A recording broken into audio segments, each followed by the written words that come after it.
Hello and welcome to my channel. I'm Poonam Dua from Imend Education Academy of Literature. Today we are going to discuss a landmark novel in the history of English literature, Beloved. Before discussing Beloved, please let know about the great writer Toni Morrison. Get the link of her biography from description. Let us begin the video now. Please do not forget to share and subscribe the channel and press the bell icon जिससे कि आपको regular updates मिलती रहें. बात करते हैं इस novel के बारे में. इस नॉवल का कोर थीम है स्लेवरी. स्लेवरी किस तरीके से फिजिकल, इमोशनल, स्पिरिचुअल हर तरीके का डेवस्टेशन करता है किसी भी पर्सन के ऊपर, and even it continues to haunt the characters after freedom. जब वो कैरेक्टर्स फ्री हो जाते हैं तब भी वो इतने ज़्यादा डैमेज हो चुके होते हैं कि उनकी प्रीवियस लाइफ उनको कंटिन्यूसली हॉन्ट करती रहती है. This is the basic theme of this novel. This haunting is the basic theme of this novel.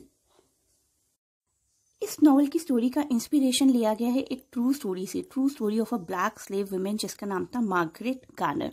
Margaret Garner ने 1856 में अपनी स्लेवरी से एस्केप करने की कोशिश की थी, and when she was recaptured उसने अपनी ही डॉटर को मार दिया था क्योंकि she did not want her daughter to enter into slavery.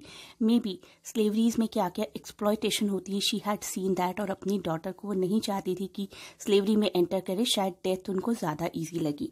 अब हमारी इस नॉवल में ये कैरेक्टर प्ले किया है सेठे ने. Sethe is also passionately devoted mother who flees with her children from an abusive owner.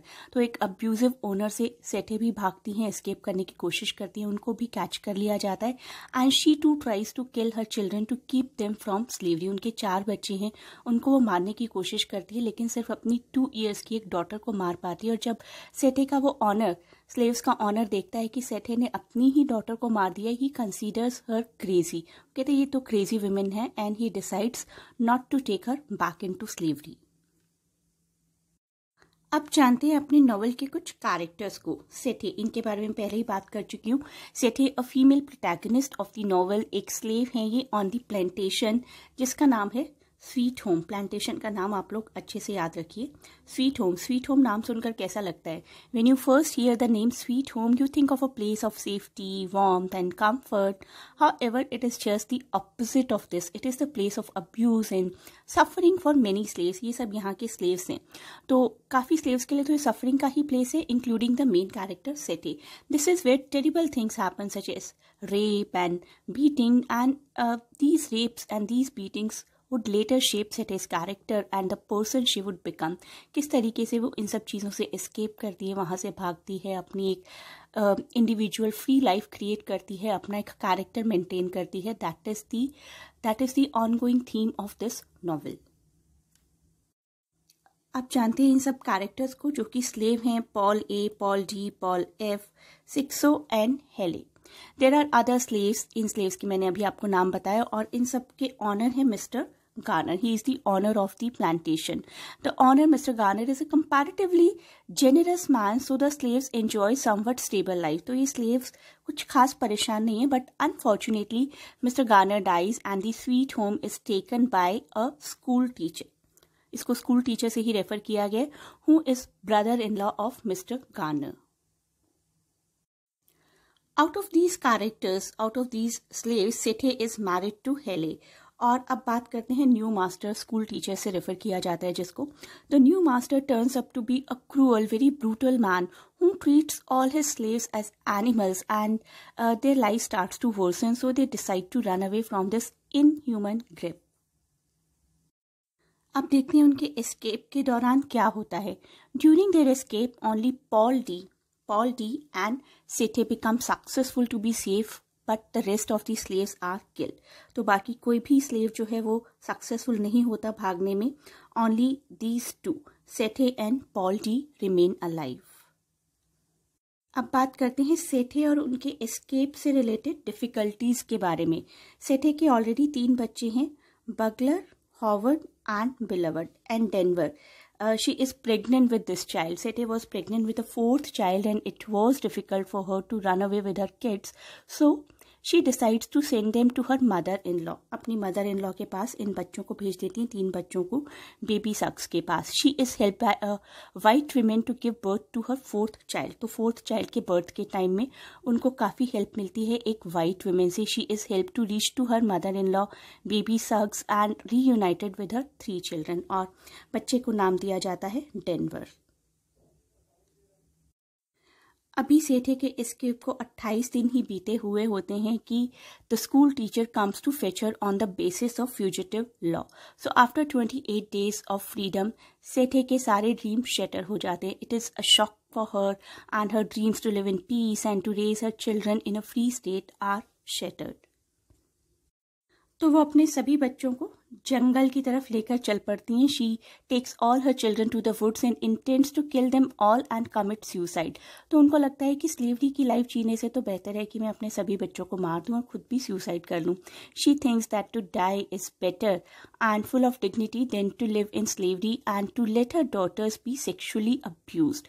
So she somehow gets success to kill her eldest daughter only, and her 2 sons Howard and Bugler run away and Sethe is stopped to kill Denver.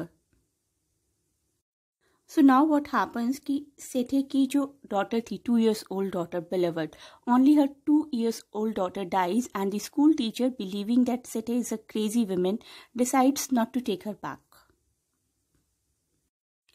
आगे देखिए अब सेठे की destiny किस तरीके से change होती है, क्या क्या उनकी लाइफ में होता है.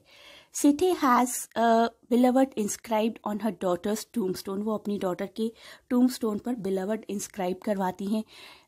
Although she intended for it to read dearly Beloved. वो चाहती थी कि लोग इसको पढ़ें dearly Beloved, but she did not have the energy to pay for 2 words. क्यों नहीं थी उनके पास वो energy? Because each word cost her 10 minutes of sex with the engraver. वो सिर्फ एक वर्ड के लिए अपने आप को प्रिपेयर कर पाई, not for the second word.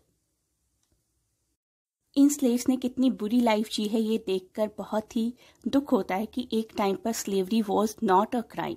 सो अब देखते हैं थोड़ा टाइम बाद क्या होता है. बेबी सक्स की भी डेथ हो जाती है और उसके बाद ये दोनों लेडीज सेठे एंड डेनवर घर में अकेले रह जाती हैं. They remain alone in the house and the baby's ghost, जिस बेबी को मार दिया गया था, the baby's ghost constantly haunts them. Strange people and even furniture are often seen mysteriously moving around the house. तो घर में ऐसा लगता है कभी कुछ स्ट्रेंज लोग घूम रहे हैं, कभी फर्नीचर मिस्टीरियसली यहाँ से वहाँ मूव हो रहा है. However Sethe seems to have accepted her fate. अब आप लोगों को याद होगा पॉल डी नाम का एक कैरेक्टर. मैंने आपको बताया था कि सेठे और पॉल डी सिर्फ यही 2 लोग सक्सेसफुल हुए थे एस्केप होने में, बाकी लोगों को मार दिया गया था. So Paul D, a former slave who knew Sethe back in their days of slavery, arrives at their home and moves in. इन लोगों के साथ आकर रहना शुरू कर देता और घर का नाम है 124 ब्लूस्टोन रोड. The house 124 124. तो 124 का भी एक पर्पस है. It is a purposeful name. It is name after the first 2 sons of Sethe, number 1, number 2. However the 3 is not included क्योंकि 3 को मार दिया गया है. 3 is not included in the house name because the 3rd child was killed. It also is an ironic setting. It is suppose to be Sethe's home, a place of comfort and security, yet it is a place of haunting and dark memories. It lacks the qualities of home actually, and it carries a horror kind of reputation, an eerie kind of reputation. Paul D को although यहाँ पर काफ़ी अच्छा welcome मिलता है. He becomes a part of the family, but he brings back some of the painful memories from both his and Sethe's experiences. तो इनके और सेठे के कुछ बुरे एक्सपीरियंसेस हैं पुराने.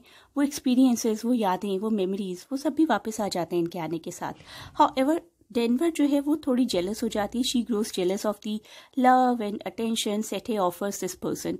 Nevertheless the baby's ghost has disappeared at present and both Sethe and Denver are finding relief. इसके बाद रीडर्स को लगता है कि सेठे की लाइफ थोड़ी बेटर हो रही है. However no sooner had they become content with the new family situation then a strange woman suddenly appeared at their home one day. तो उनके घर पर एक strange female आती है. The strange female, one day on their way home from a carnival, they encounter a strange young woman sleeping near the steps of 124, and most of the characters believe that the woman who calls herself Beloved isn't it strange? तो ये female अपने आप को beloved कहती है. She is embodied with the spirit of Sethe's dead daughter. People believe that, and the novel provides a wealth of evidences supporting this interpretation. So this lady, this strange lady, goes by the name Beloved and claims she is neither aware of her identity nor where she comes from. And आप सब लोगों को याद होगा कि उस deceased baby का नाम भी Beloved ही था. अब धीरे धीरे धीरे एटलीस्ट इतना तो रीडर्स को क्लियर हो ही जाता है that she is the ghost of the dead deceased baby and she has come back to life at the age that the baby would have been if had lived. तो अगर baby जिंदा होता तो यही as होती शायद. It is awkward, isn't it? Unable to speak like an adult and dressed in strange clothes, Beloved seems vulnerable at first. तो ऐसा लगता है कि she is like a baby और कोई भी उस पर अटैक कर सकता है, बहुत वीक है, कुछ भी नॉलेज नहीं है, इनोसेंट है. But slowly and steadily she proves to be powerful and mean. Her purpose initially seems very pure and never fully understood as well, but by the end of the novel her presence is deeply destructive for the living people of 124 Bluestone Road. तो ये हमारी character है Beloved.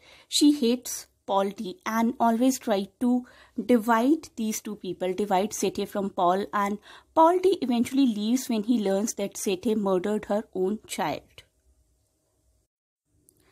तो हर कोई ये मानने लगा है कि she is the spirit of beloved और सेठे भी इसी बात को मानती हैं और बहुत प्यार देना चाहती हैं बिलवर्ड को.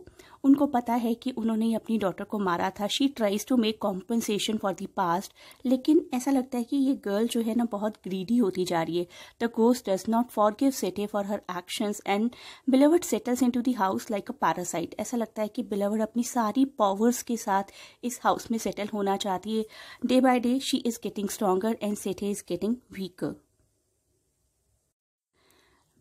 Beloved धीरे धीरे धीरे इतनी स्ट्रांग हो गई है कि डेनवर उससे डरना शुरू कर देती है. She goes to a group of women to exorcise Beloved's ghost. आखिरकार एक्सॉर्सिज्म कर दिया जाता है. The group of women go to 124 to exorcise Beloved's ghost. The ghost is ultimately forced to leave, but Sethe की जो spirit है वो बहुत ही डेवस्टेट हो चुकी है. Sethe जो कि इन सालों में उस एक्सपीरियंस को भूलने की कोशिश कर रही थी, वो सारे एक्सपीरियंस, वो सारी यादें, वो सारी बिटर ट्रूथ्स, बिटर मेमोरीज उसके सामने आ जाते हैं और वो अपनी डॉटर को एक बार फिर से अपने से अलग होते हुए देखती है. She is completely broken now. Paul D जो कि यहाँ से चले गए थे ये जानने के बाद कि सेठे ने खुद अपनी डॉटर को मारा था.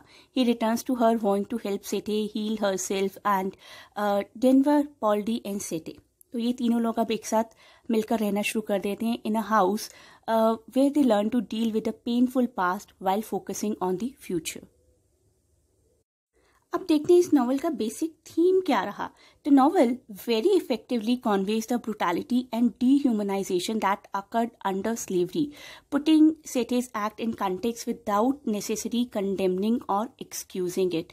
In particular, the novel opens how slavery dehumanizes slaves, treating them alternatively as property and as animals. The novel basically shows that how a mother is ready to kill the children to save them from slavery, and side by side one more message is given that no matter under what circumstances, a murder is a murder and one who committed will suffer. But overall, the legal system, the society, everyone is responsible if one becomes the victim of system. I hope you liked the video. Please do not forget to share and subscribe the channel. Thanks for watching. Best of luck for your exams, and in next section you can watch the related MCQs.